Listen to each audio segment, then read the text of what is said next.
जानकारी मैं आपको देने वाला हूं, अगर आप सही से समझते हो और फॉलो करते हो तो आपके सरसों का उत्पादन भी बढ़ जाएगा, ये मेरी गारंटी है। तो इस वीडियो को आखिर तक देखना है, लाइक कर दीजिए, ज़्यादा से ज़्यादा किसान भाइयों तक शेयर कर दीजिए। और अगर आप हमारे चैनल पर नए हो तो नीचे लाल अक्षरों में सब्सक्राइब का बटन है, क्लिक करके चैनल को सब्सक्राइब कर दीजिए ताकि आगे भी आपको हमारी वीडियो जो है वो देखने को मिलती रहे। तो किसान भाइयों, सरसों की खेती में कौन से महत्वपूर्ण काम है जो आपको समय पर कर लेने हैं ताकि आपके सरसों का उत्पादन भी आपको अधिक प्राप्त हो सके।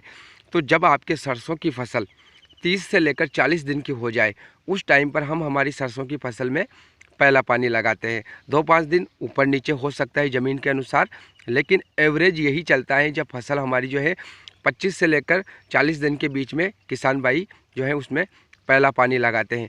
यहीं पर आपको 2-3 काम करने हैं जो मैं आपको इस वीडियो में बताने वाला हूँ। सबसे पहली बात जो आपको ध्यान में रखनी वो ये रखनी है कि जब हमारी सरसों की फसल 30 से 40 दिनों के एवरेज में आती है, उस टाइम पर सरसों के पौधे की जो पहली डंडी होती है, यानी कि जो पहले फूल वाला जो डंठल होता है वो निकलना शुरू हो जाता है। उसके बाद ही सरसों में अलग अलग टहनियाँ आती हैं और अलग अलग फुटाव देखने को मिलता है। तो इस टाइम पर हमको क्या करना है कि हमको ये ध्यान में रखना है कि हमारी सरसों के पौधे में अधिक से अधिक फुटाव आए, उसको लेकर हमको काम करना है। क्योंकि अगर हमने यहाँ पर कोई भी लापरवाही की तो जो पहला जो डंठल निकलेगा, जो सरसों के पौधे में जो पहली टहनी निकलती है फूल वाली, वो तो निकलेगी ही, लेकिन उसके साथ साथ में अगर अधिक ब्रांचेस नहीं आई तो हमारी जो सरसों का उत्पादन है वो गिर जाएगा, एक एवरेज उत्पादन ही हमको मिलेगा। तो इसके लिए हमको क्या करना है कि सबसे पहला काम तो ये करना है कि इस टाइम पर ज़मीन में पर्याप्त नमी होना आवश्यक है। अगर इस टाइम पर आपने अपनी फसल को पानी नहीं लगाया तो उसके अंदर फुटाव कम आएगा। तो यहाँ पर आपको पर्याप्त नमी बनाकर रखनी ही है।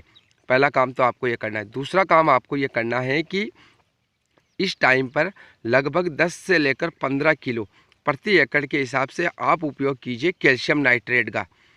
कैल्शियम मिलेगा तो पौधे को मजबूती आएगी, पैदावार बढ़ाने में भी सहायक है, रोग प्रतिरोधक क्षमता भी बढ़ाएगा। इसके अलावा जो नाइट्रेट है, जो नाइट्रोजन की ही फॉर्म है, वो पौधे को मिलेगी तो पौधे की ग्रोथ और ब्रांचेस का विकास करवाएगी। तो पौधे की ग्रोथ भी अच्छी होगी और ज़्यादा से ज़्यादा उसमें जो है टहनियाँ निकलेगी। तो एक दूसरा काम ये कर लेना है, जब इस टाइम पर इन दिनों में अगर आप पानी लगा रहे हो तो उस पानी के साथ में मिलाकर आपको अपनी फसल में छिड़काव कर देना है। तीसरा जो काम करना है, इसके बाद वाला जो पानी हमको लगाना है, यानी कि 30-40 दिनों में हम जो पहला पानी लगा रहे हैं उस टाइम पर हम इन उर्वरकों का उपयोग कर रहे हैं। इसके बाद में जो हम पानी लगाएंगे उसको समय पर लगा देना है।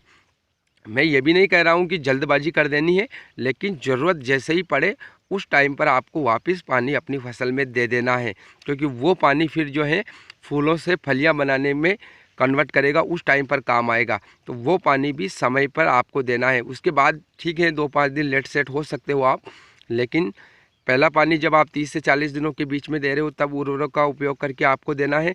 उसके बाद वाला पानी जैसे ही ज़मीन की ऊपरी परत सूखती है, हल्की हल्की दरारें दिखाई देना शुरू होती हैं, आपको अगला वाला पानी भी लगा देना है। इससे आपको फ़ायदा ये मिलेगा कि एक तो ज़मीन में पर्याप्त नमी बनी रहेगी, तो ब्रांचेस निकलेगी, हमने उर्वरक भी डाल दिया। उसके बाद जब हम पानी लगा रहे हैं तो फिर जो फूल आ रहे हैं वो टहनियों पर फलियाँ अच्छी तरीके से बनेगी, पूरी तरीके से टहनियों का विकास होगा। तो इस टाइम पर आपको ये काम करने हैं, तो आपके जो सरसों में फुटाव भी आपको अधिक देखने को मिलेगा।